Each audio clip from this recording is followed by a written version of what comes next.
of all the irregularities that were presented, which was the most glaring for you as a lawyer and an accountant? Well, for one, no, yung acknowledgement receipt, very weak yun. And then second, disbursing it at one date but several locations.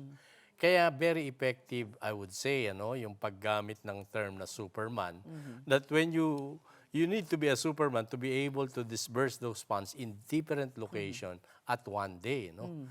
So, yun, that captures everything. And I'm listening, talagang incredible. Dapat yung lang una, yung sa names.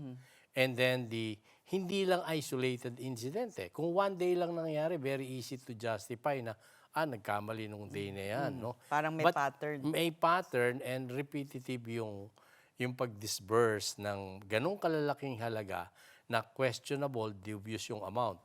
You know, dun sa acknowledgement receipt, parang bumili ka sa palengke.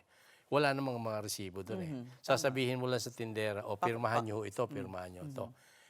Okay yun, sa isang palengke ka pupunta. But that disbursement includes several places na magkakalayo. And walang supporting document na, hey, the special disbursement officer authorized this person to pay off this person.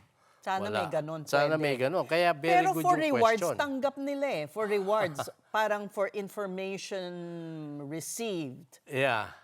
Okay sa kanila. Ang hindi nila tanggap is yung merong supplies, medicine man or food aid, na syempre bibili ka, di ba? Another glaring there, yeah, yung saan mo gagamitin ang confidential fund for Christmas party, for other stuff na paano magiging confidential those activity.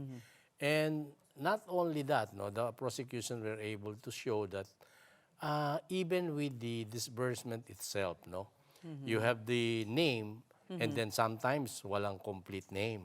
Hindi naman thousands of pesos yan, several thousands, no? yeah. And Huge even millions, amounts. huge amount. And then biglang surname na lang and then may pirma. And then yung identification ng tao, do they really exist? That's why interesting ang magiging defense dun sa bagay na yan.